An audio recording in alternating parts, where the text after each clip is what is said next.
For the first time ever in recorded DMB setlist history, we've had back-to-back DMB shows that have started with an opening song of ants marching in the main set/first set. I'll give a little more context to that and talk about a couple other things, like what's the name of that new Dave solo song he performed in Houston. DMB post-show stream starts now.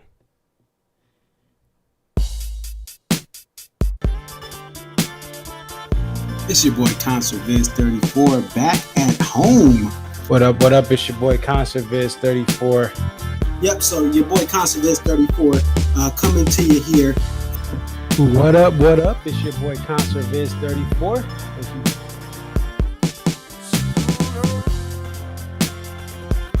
Aria. Okay, so this is Aria, and just tell us a little bit about yourself and about your love for the Dave Matthews Band.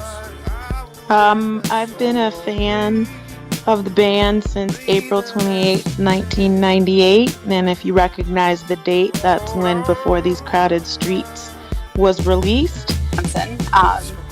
Alpine is definitely a better venue than Summerfest, but we'll take it. I think I've been going to shows for about 20-something years. I always tell people, like, compare DMB to now to when I first started. And I got started, in my opinion, I feel like I got started late. Like, I was at the very end of the band's prime. I feel like that 03 to 06 was like the end of the prime. 07, 08 was like, you know, we're at the very end. And then when Roy passed. Dave really, this is the thing. Dave has put, Rashawn has been assigned the quarterback of this team. He is the coach, the play caller. He designs the jams. Dave just shows up and plays whatever he's going to play.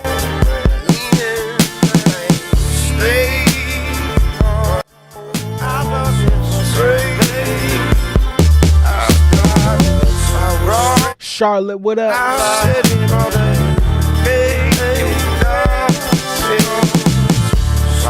North Carolina, what up?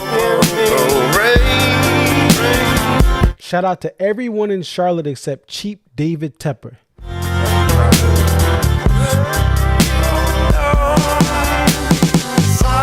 Rock Hill, South Carolina, what up?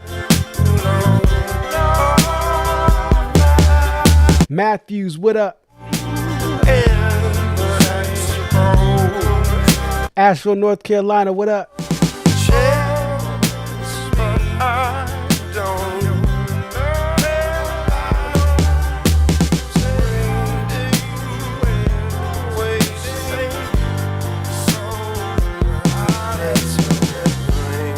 This is no other shows this year in NC. Shout out to Fayetteville.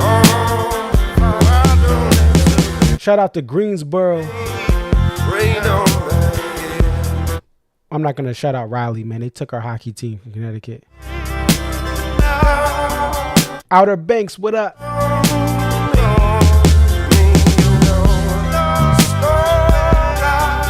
Concord, what up? Shout out to the whole Caribis County.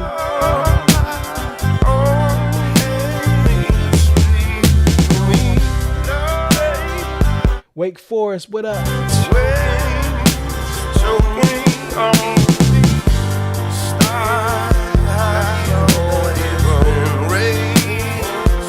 UNC Chapel Hill, shout out to everyone except Bill Belichick, you creep.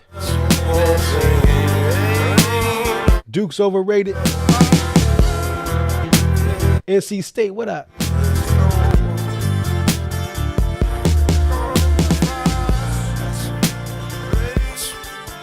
A 100 shots. RIP Flipper.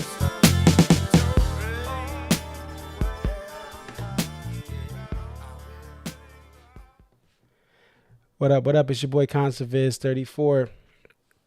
And 20 years ago this week, a band by the name of Fall Out Boy released their first major label record, a follow-up to kind of their indie release. It's called Under the Cork Tree. And in that album, there's a song called Sugar We're Going Down. Probably one of the last iconic music videos I remember on MTV was that Sugar We're Going Down video. After that, music videos were kind of defunct. But in that song, there's a question posed: am I more than you bargained for? And for the diehard deep cut lover of D&B, this set list was not more than they bargained for. However, talking to people at this show, and I appreciate everyone who messaged me, text me, whatever, DM me, talking to people at this show, the overall crowd, they got more than they bargained for, and they were thoroughly impressed with this band. But this is also an event where you have a lot of casual fans. You have a lot of fans who have not been to a D&B show for over a decade. And you're like, how does that happen? They've played Charlotte. Well, with rising costs, with varying musical tastes for people who used to see D&B more often, people may not go to a D&B show specifically, but for a festival like this where you can catch a bunch of different musical acts from Weezer and No Doubt, and Third Eye Blind, and my boy Luda, and Big X the Plug, who I'm disappointed Big X the Plug did not hop in on Jimmy thing for this. Spit some bars there. To Pitbull. You get casual fans or fans who used to be more heavy into going to D&B shows, but maybe that's not their life now, especially post-violin era of this band. And so as I talked to various people about what the crowd was like, what people were saying around them, as I listened to some of this on the couch tour and people, this is the best set list ever, and this, around the person streaming, the band understood its assignment. Okay. And so as we've always said in this channel, and this is the growth of my channel, of me being more mature, not just hating on everything. If you don't like festival sets, don't go to D&B festivals, even if this is the only show in your area. If you go, understand you're going to get a certain type of festival set. And I think everyone I talked to tonight, they pretty much understood that, even if they were kind of like, oh, Jimmy, or oh, this, or oh, that. This was what I consider a preseason game ahead of later this month. They're going to open in Bethel Woods. And so some people went because this is probably the only time they're going to see D&B. Some people went because they love this band and it was a fun festival, and they went for everything else that they were going to experience. And this was just the icing on top that D&B would be here on Sunday. But I'm warning you guys, Boston Calling's coming up. And for all my New England friends, do not go to Boston Calling unless you're open to the band playing a set for casual fans or people who have never heard this band before, or people who haven't heard this band for 20 years. You're going to get a lot of people at Boston Calling as well that in the 90s or even 10 years ago, when there were more shows, like the TD Garden would have a higher odds, and even so, few and far between. But like when there were opportunities to see D&B in Boston, a lot of the Boston proper fans don't travel to Mansfield for various reasons, or Guilford. So they're going to play the hits or play certain things for that fan base and the casual fans there. And so I can't really dissect and hate on this show because it did exactly what it was supposed to do. You have to play for the majority of fans.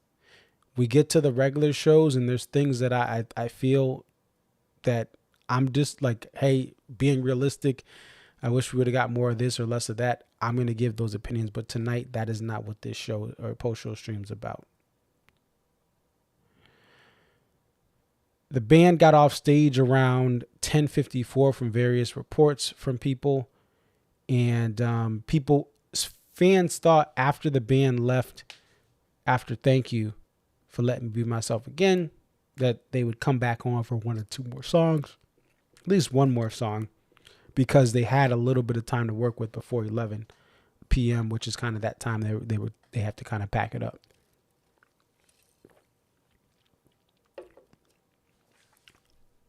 Let me just do a couple of things here. First, I want to start off by reading some things from fans. And so someone, shout out to Matt Schuster, who's been clutch on getting, he sent me videos for multicams. I'm gonna read off something he sent me, and we'll read off some of that stuff. We'll look at some of the stats. I also will get to later on in this stream. I'll talk about the new Dave song and kind of some clarity I got on that. Also, we'll talk about a project, which is to get this Dave solo show on my channel as a complete multicam, which there are some things that will be favorable for me to get that done, but I need your help. And so this is first from Matt Schuster, who sent this to me here.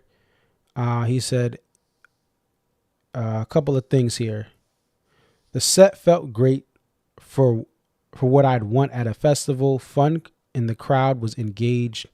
You and Med was the only real miss for him personally, but he gets it. The new cover, Word Up, is well done. Watchtower, not as a closer, is so much better, and I agree with that. Their Watchtower was played here for this specific set. All along the Watchtower. It was played in the 9 spot here out of 15 songs. Band sounded dialed in, and already a few shows in. Given a lot of the crowd is a younger crowd there to party, thought that they kept everyone pretty engaged for 2 hours. Dave was pretty clear Dave with a pretty clear political message at the end, holding up 2 signs that said "Stop killing children" and "End genocide" after they played "Thank You." And we do have a picture of that here. Let me go ahead and pull that up. Lauren, or D&B Lauren had posted this just for context, because everyone was a little bit confused at home if when this show ended, because the band walked back on stage and Dave walked back on stage. So they played "Thank You for Letting Me Be Myself Again," and the band walks off stage. Dave goes to the side, grabs 2 signs, holds them up as you see right here, and then after holding those signs up, he leaves the stage. And again, this is around 10. This is the timestamp on this photo is 10:50, or the post is 10:52. So at this time, look, hey, they got 8 minutes. They got a little bit of time to just do a quick song. Maybe get everyone out with the "Shake Me" closer. Just kidding. But they could just bust out "Shake Me" or something, even just a quick Gray Street, and then have gotten out of. Oh no, they played Gray Street before, but something quick like that, where they could just go "Why I Am," right? "Kill a Preacher," "Why I Am," and so that this is just context. This is important, not because I'm going to talk about this and give a whole discussion on this, but this is just something that did happen tonight, and it is important for people to know. And that, whatever you do with that information, if this impacts you one way or another, it's information that to share here. Let's go ahead and take a look at some other posts. So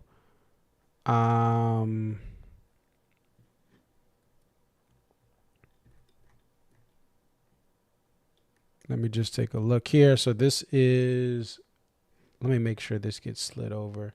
I'm going to move myself so you guys can see it. But this is from Jonathan Hop. I posed the question, hey, if anyone's there, what did you think of this show? And just to add context, so you have a lot of young acts in this festival. So that's why Matt was mentioning that. Again, most of you guys probably don't know who Big X the Plug is. I do. I do. But that's a hip hop artist. You got Teddy Swims right before D&B, and that's a up and coming act that's kind of just starting to really rise up in these festival bills. I was like, are they related to Johnny Swim? But no. Teddy Swim can sing. He can sing real well. So you have a lot of fans who maybe have never heard D&B that are just sticking around. They're getting their money's worth for the festival. All right, so this is from Jonathan Hop, it says, from Charlotte, great festival show, great energy, loved Word Up. A little concerned about the thank you closers become a regular this summer. Ants opener, mid-set Watchtower, always welcome. So yeah, it's back. And yeah, I really hope we don't close shows with thank you. And this is just a festival thing to keep the festival crowd popping and moving, shaking, and popping. I really hope that's the case. A couple of other things. So this was from DMB Lauren. We had good people around us who weren't annoying, but also definitely they were definitely there for Crash. I swear half the crowd was private school parents I know who don't normally see DMB. There. So, and Lauren has, her 2 boys and girls in a private Christian school, I believe. And so some of the people, some of the parents of some that have students that go to school with their kids were at the show there. Let's see. So this is Greg Davis. He says, crowd is tough with something like this. It's interesting. This is interesting. Could treat through all on the Watchtower as the first set for a festival crowd. Had the hits. Everything after still hits, but definitely more fan base. Same subject makes all on the Watchtower odd. Okay. Let's see what else. And then Lauren said, I'm surprised they didn't go until 11. Everyone was there waiting for them, even though they wouldn't do an encore break. And they mentioned on stage earlier in the night that they weren't going to do an encore break. And Dave does that now for festivals to maximize time and give expectations to fans who were there to say, hey, we're not going to do that. Let's go ahead. We have a couple of clips here. This is from Charlotte Fish Chick, a.k.a. Sarah, who sent me this here. And let's just take a couple of things here. So let's go ahead and play some clips here.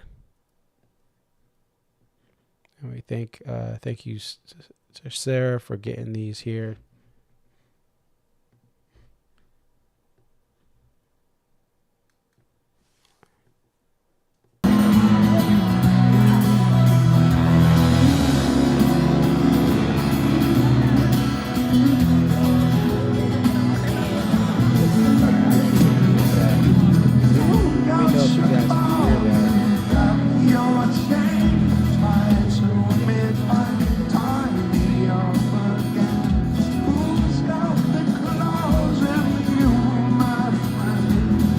Also popped out. Let me see if we can get.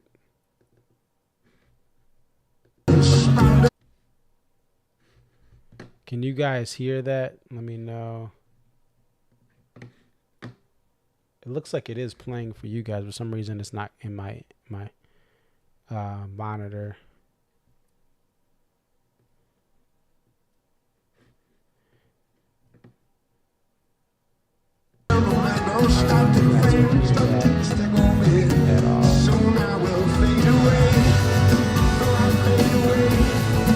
Oh, you guys can hear.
All right, that's enough. That's enough. We've heard enough. We've heard enough. But based on that, the band seems like they were dialed in. The other thing with both of these festivals is these are preceding the pavilion shows, amphitheater shows, whatever you want to call these venues that are mostly outdoors.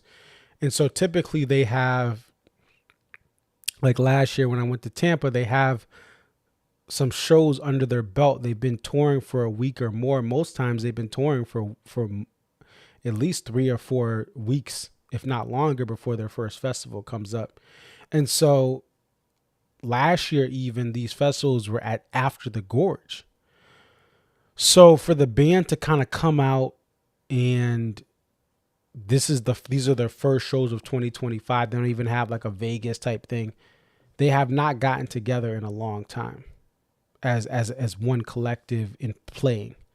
And so you have Jazz Fest, very hot. You have Charlotte tonight, which I'm sure was a little cooler than New Orleans at 6 p.m.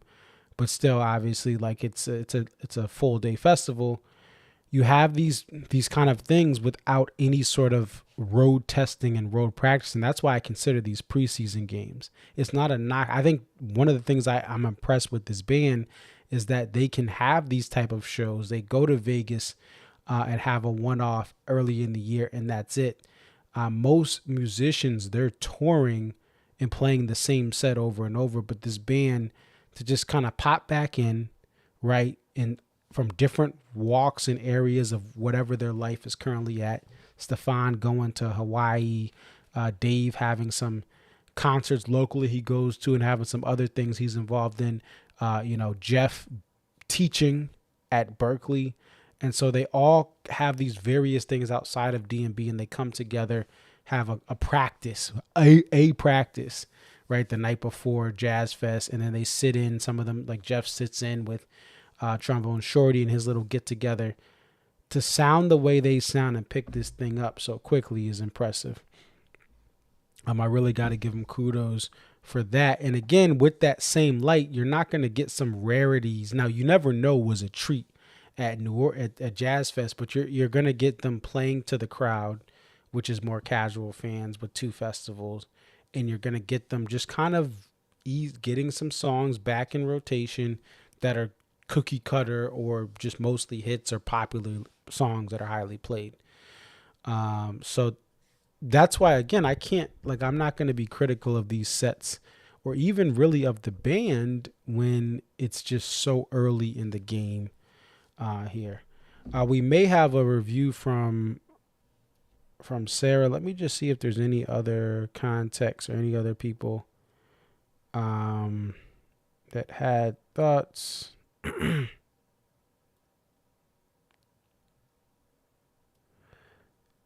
Let's see.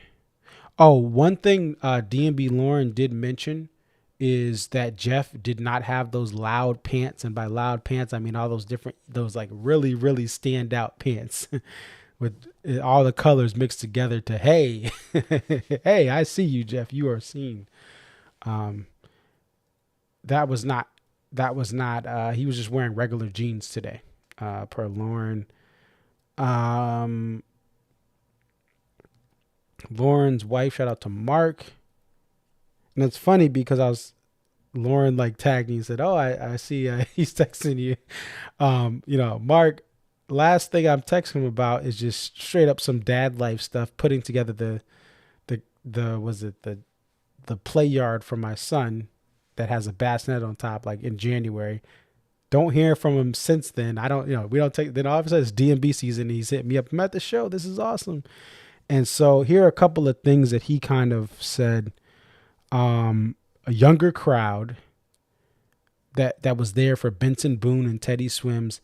They were there kind of at this D&B part. They did not leave. They were here. Hey, I got a ticket. I might as well see everything. A lot of that he noticed is that younger crowd was there. The overflow from Teddy Swim and again, Benson Boone night 1, that type of crowd was there. Most D&B fans here haven't seen him in 10 to 20 years as far as what he's hearing around. Stefan has a new bass guitar. people are really into this set list. That's what I was also told, that like they loved it. And he had a special moment with his daughter, teaching her how to go to the bathroom during Jimmy thing. She's been to like 70, I can't remember. She's been to a lot of shows. Their kids are very blessed. I'm sometimes envious they haven't adopted me, Mark and Lauren, because their kids have been to, at least most of them, they've all been to over 20 shows. And none of them are in high school. So they've had some great experiences, and they've been to, by the way, they found some kid friendly, like they say Jazz Fest was very kid friendly. They've gone to a bunch of Jazz Fest over the years, since they literally eloped and got married before the kids. So Jazz Fest is one they love to go to there. So yeah, that's very interesting to hear that the kids, that younger music fans, like in their 20s, stayed for DMB. People do want to get their money, but a lot of time, people also will say, I'm just going to leave after the lead up to the headliner for some of these festivals. A lot of times you will see, sometimes that fan base will slide out early, especially on a Sunday, even if they're a younger fan base. But really cool to see people stick around for this. And the next thing is, I want to do two things. I want to show you the graphic poster, but I also want to show you a poster in the wild, because there was, I think the colors look a lot better. They look a lot better when you look at it, how it looks from pictures that people took. So this is from, I'll show you Kevin Carter. So first, I'm going to do a flip. I'm going to show you what it looks like from someone who is holding the print. This is Kevin Carter from X. Thank you for sharing this with me. This is what it looks like. This is a Methane Studios poster. These colors are different than what the graphic looks like. And that happens. It's very common for the colors to look a lot different on the print versus the graphic, the digital graphic. But I think that the colors helped me, because I really was like, I was about to be on one on X, be like, yo, this thing is whack. These colors are lame. Still a Methane poster, still something I'm not going to go out and buy likely, unless I was a Panthers fan. Not the Florida Panthers, the Carolina Panthers, they play in Charlotte, North Carolina. My New England Patriots cooked them in the Super Bowl. Well, I think we won by like a field goal, right? But anyway, this is the point. The Vinatieri. But anyway, we cooked them in the Super Bowl, and that was Jake Delhomme. But the Panthers are in Carolina. Again, their owner is cheap and doesn't want to pay for anything. Tried to leverage Rock Hill, South Carolina, again, and put Charlotte against them for Charlotte to give more taxpayer money. Did not work. They're still in Charlotte. But there you go. There's the poster. You may see this heart there. I'm not going to say what that is, but I think you can kind of understand what it is. Adults will understand that. But that's kind of wild that they put this little thing with the heart there. Again, I know people have kids who watch but but for the adults, you guys know what that is. That's kind of crazy. That's like a whoa, time out. Pause. But this is the graphic that was floated around. Let me show you that as well. So get to the poster graphic. All right, so this is the graphic that was floating around. You can see how like the colors do not match, and this poster looks much worse. It looks much worse. You guys know how I feel about Methane. I still think, and they tried to say this was like a Darth Vader cat or something. They were probably messing around on Instagram. Methane likes to troll a little bit. But this was also May 4th, which is May the 4th Be With You, which is a holiday to celebrate Star Wars. Shout out to the original trilogy.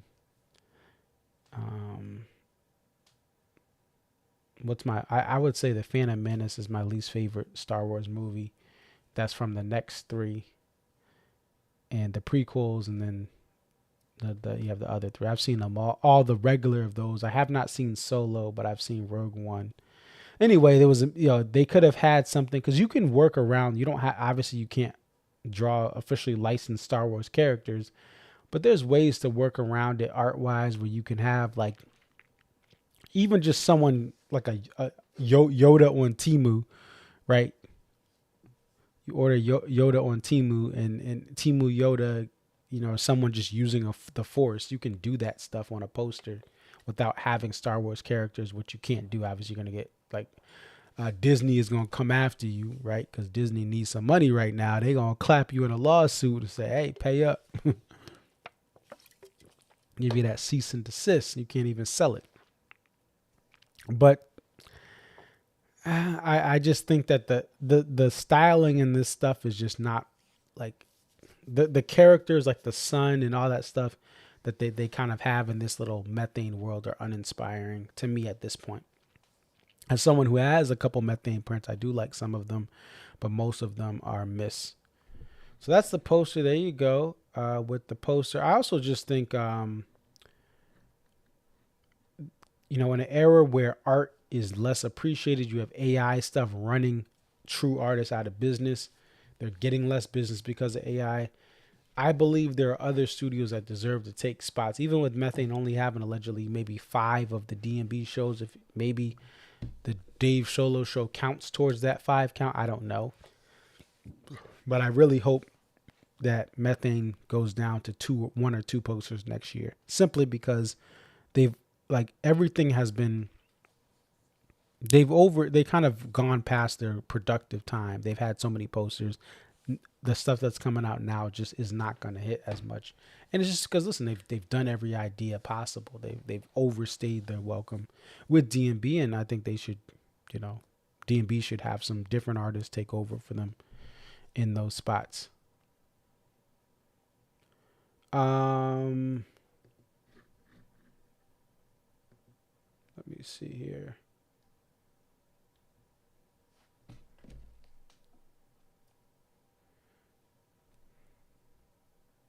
Trying to see if I got anything. All right.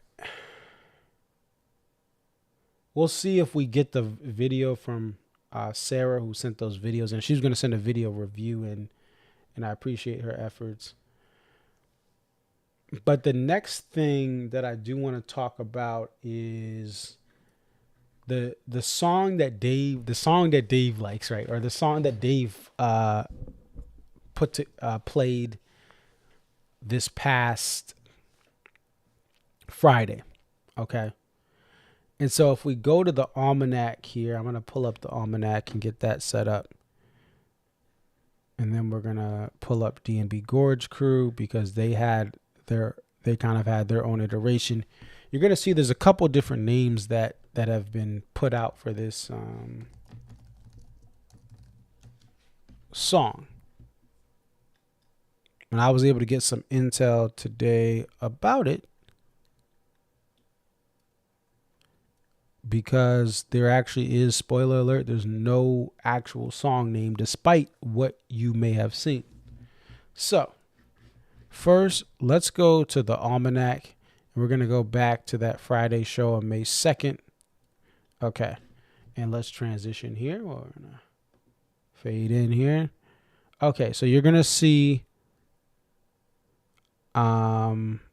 Kill the Monster. So it looks like the almanac may have changed this as of recently. But Kill the Monster, right, is what they're calling it now. Now, before, and even if you look at one of my Instagram breakdowns of the song, Peace on Earth was what the almanac had. And it was just kind of a placeholder for them as well to say, hey, peace on earth. This song was not planned to be played. It was not on the set list Friday. But Peace on Earth is what they the almanac initially had. Now they're saying Kill the Monster. Okay. If you look at this graphic here, Kill the Monster is there with the asterisk song debut. So you see it here. So people are like, oh yeah, this is definitely the name of it. And then if you go onto social media, right? Social media, when DMB social media pages show Kill the Monster. Okay. But I've got information that that is just a placeholder because Dave has not fully named the name. There's been no kind of copyright. Obviously, it's an idea that he's working on and that he has a base to, but he has not filed for it to be officially, like, you know, was it the writing union or whatever it is, ASCAP, I think it is. That paperwork has not been filed. You'll see unreleased DMB songs. There's still Dave files paperwork for those to officially be his work, right? But he has not done it with this song because that's how fresh of an idea it is, whether that freshness is 6 months or 2 months, like, but there's been no name for it.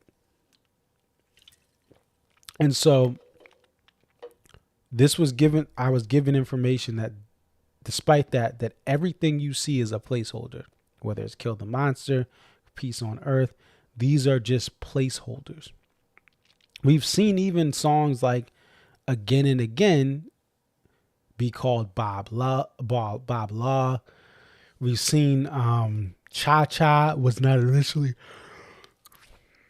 put out as Cha Cha. And actually, we can go back to that. Let me see. I'll go to the Almanac and see the set list. That was in 2023 in Bangor. Or 2020. Yeah.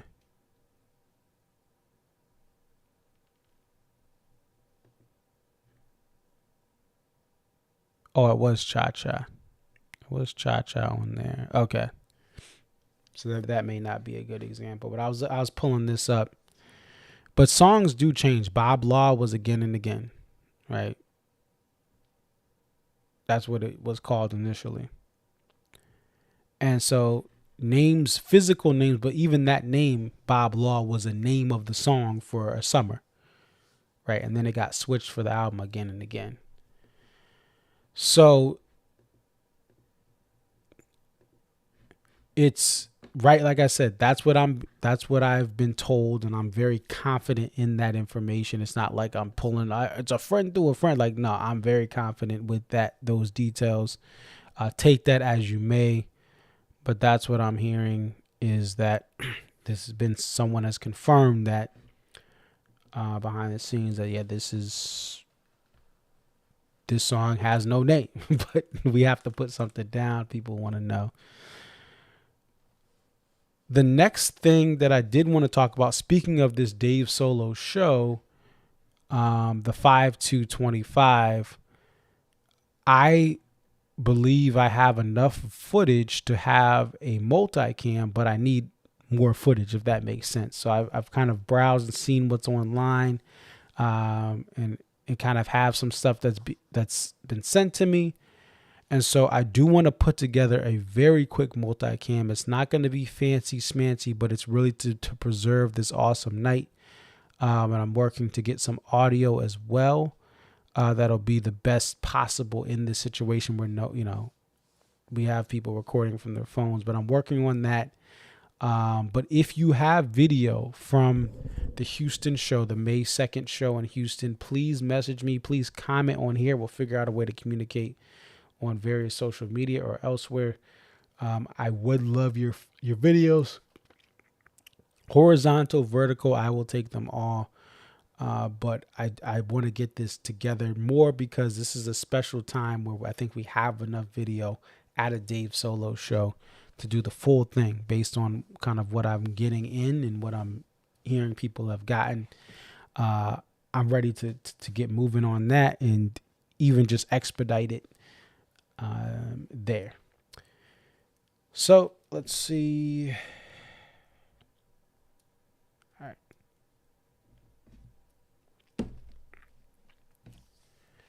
If you guys saw the multicam premiere last night, you guys saw that it was dedicated to Ian Kuhn.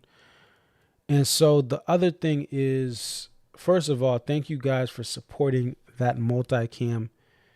on that multicam, there is some links to things that are some causes that Ian,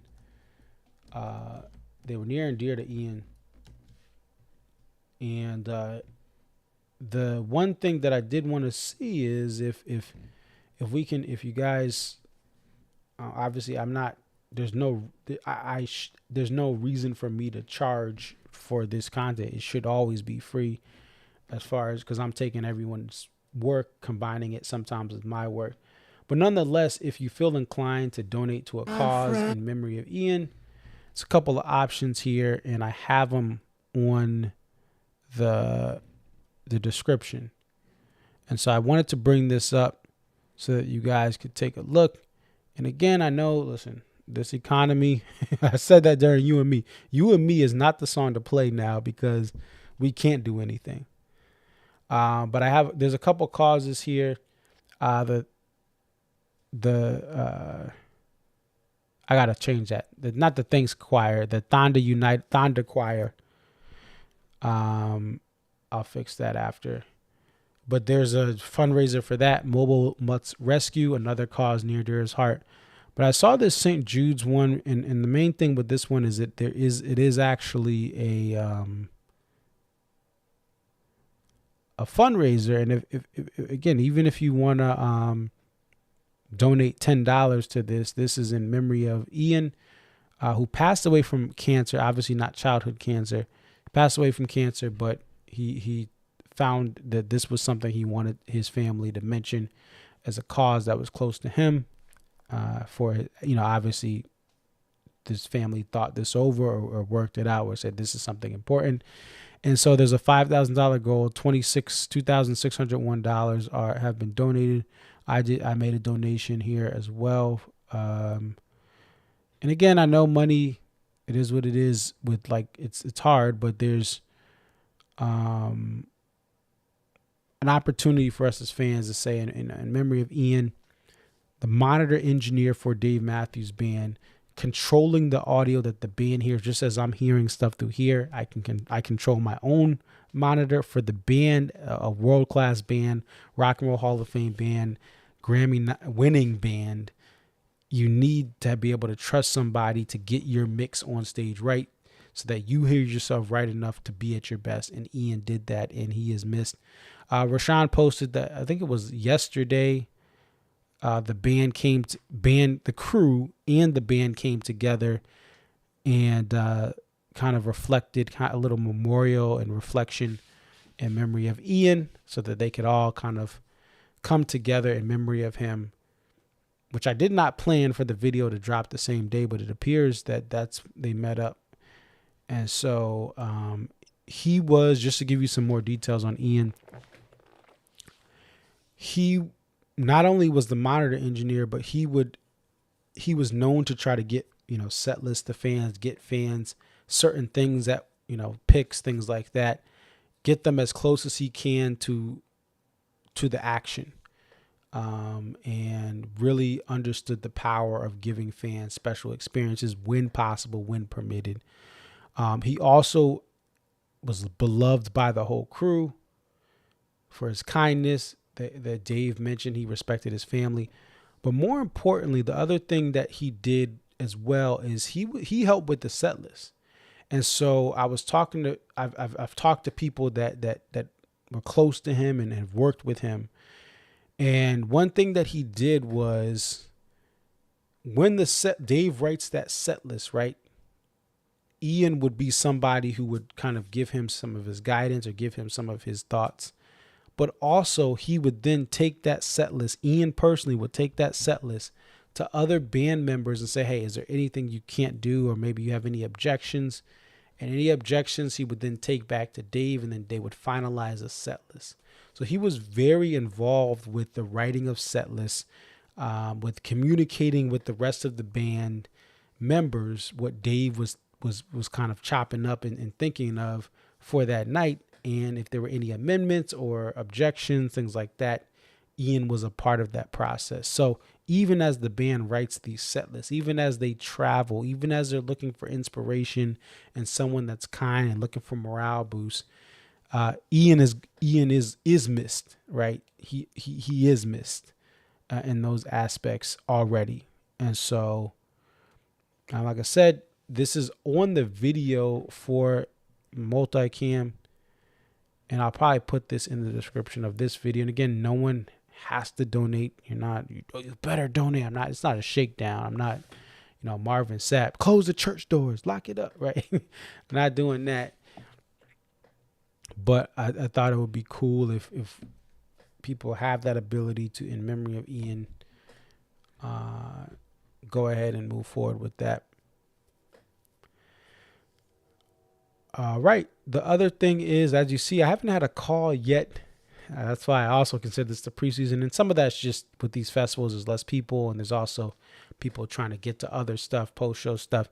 I would love to have you guys on it if you want to come on the postal stream. If you want to send a video clip, give me 3 to 5 minutes of you talking about the show. So by that, I mean, what was the crowd like? What was the environment like around you? What was the sound like? The acoustics, where you were. What was your favorite moment in the set? What was your least favorite moment during that set list? And just any other thoughts, things like that. 3 to 5 minutes. You can make it 10 minutes. I would probably chop it down. But this show has pivoted in the last couple of years to being more about the fans than it is about my opinions. You guys know most of my opinions. I still share them, but most times I want to talk with people or pass along information to people who are at the show so that people at home can have better context and even prepare. If there's a new pit type of thing going on, just be prepared for it, because it may still change. We've seen the pit be treated differently across multiple venues in the same week, right? And sometimes there's adjustments. Sometimes it's just venues have to interpret things in different ways, or they may not get any information and they may not be experienced. Maybe this is the first D&B show at this venue in 3 or 4 years. And so I always love to pass tidbits around about different changes to these shows, that things out of the norm and things that stick out to people who are physically there versus you're watching from home on Couch Tour, or you're listening on Sirius XM Radio, Dave Matthews Band, Channel 30. That perspective is important because people try to say everything from the crib and they don't have any connections or ties, or information is not getting to them from the ground. Oh, the ants marching. Let me switch that over. I wanted to kind of go into a little more detail on this. So I mentioned ants marching. There's no record of them opening 2 shows with it. And the reason I want to go to 1994, shout out to my brother. He was born in 94. And actually my brother is in basic training for the Navy. Boy, do I have to catch him up on a lot of different sports stories, from Shannon Sharp to Bill Bellacreep to Shador. There's been so much that's gone on since he's went away to basic. But let's look at, if you look at ants marching, right? And we look at the plays.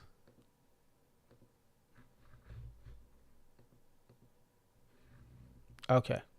So if we go to 1994 and we go to 222, February 22nd, 1994, Ants Marching opened up the second set. You see it right there. It's not the first set. It's not but it's the first set. The second set. The first set was opened up with Seek Up, right? And so this is a show where technically Ants was the second set opener. Now we go to 223. There's only one set. They're opening for Widespread Panic. And even this is technically not 2 consecutive headlining shows, but just to show you a time where the last time this band performed, they had Ants as the second set. Then at this performance on the 23rd, they have them as just one set, and it's the opener for the entire show. So when I slid back and looked at all the data here, you'll see the color is ever so slightly different, but there were not And these shows, here's the thing about this, even this 7/8, 7/21, this is the set 2 open. Or set 3. So this is set 3. Ants opens, and then the next show, next show after it, there's no set list, right? But then the next known show had Ants. So it gets very tricky in these 90s, but it appears, that's why I said it appears, that Ants has never been the actual show opener for 2 consecutive shows in a row. And even this, they're not on the summer tour technically right now. These are just one-off festivals before the summer tour. But there you have it. That is what I have for now. I will be back post-show stream-wise at the end of May when we get to Bethel Woods and we start that little run of the summer tour. You will see more content from me from Jazz Fest. 2 more songs, at least from Jazz Fest, if not 3. That will be up. The Dave solo show from Houston, I plan to have that up as well at some point in the next couple of weeks. And Mexico Night 3, Mohegan. I'll work on the Mohegan Night 1 and 2. I may skip to 2. We'll see, because I have Night 1 up as like a single cam already. But I appreciate the support. I appreciate the perspectives. I appreciate the candid conversations. I know there's a lot going on with this band. There's people that are frustrated for various reasons, from the lack of a violin to some of the statements that Dave is making on stage. And so through all of that, I appreciate you guys checking in here, sharing what you're seeing on the grounds, sharing what you're seeing at these shows, and passing along other details and videos, things like that for the multicams. I'm grateful that you guys do watch these streams, even when it's just 200, 300 people. That to me still is a lot of people checking this out, and I feel like it's worth doing this as a labor of love when there's this type of community effort together.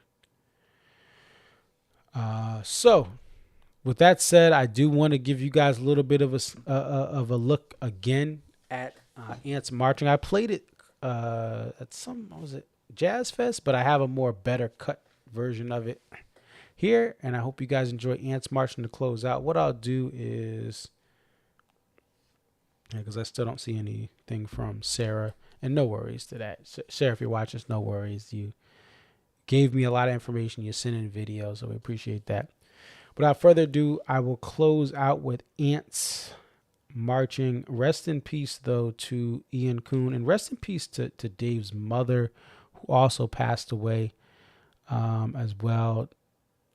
And those are 2 losses very close to each other in proximity to date, the actual dates they passed away. And we're thinking of Dave and his family. We're thinking of the crew with the loss of a big piece, an irreplaceable piece, Ian Kuhn.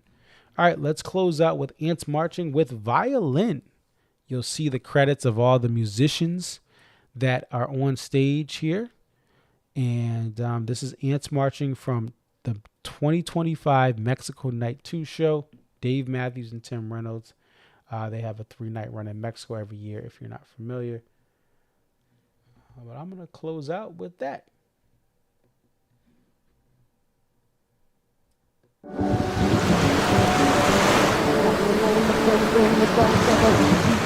Program cutting the corners and loosen cut.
Between us grow deeper. We are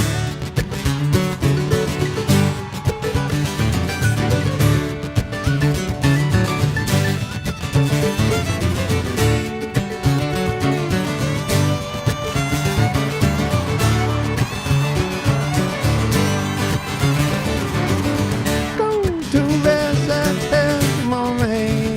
She feeds him well his concerns. He forgets them and remembers being small, baying under the table and dreaming secrets and sighs. Place them in a box until a quieter time. Lights down, you up and die.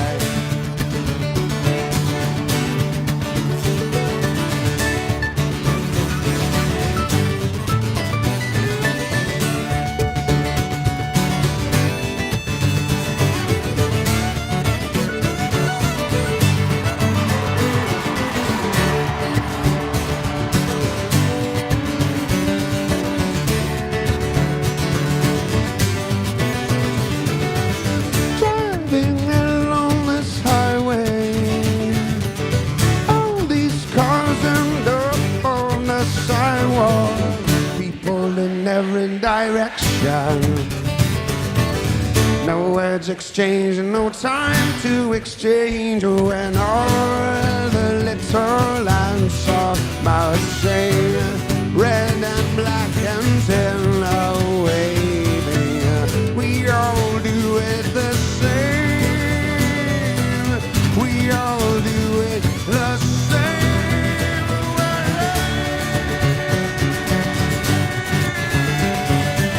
Candyman attempting the thoughts of a sweet tooth, the torture of a weight loss program. Cutting the corners of loose end, cut, cut on the fence, cut not to offend. Cut, cut, cut, cut. Say these chances, place them in the box until a quieter time. Lights down, you up and dust.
Sierra Hall, Avery and Sean, Avery Merritt and Sean Richardson.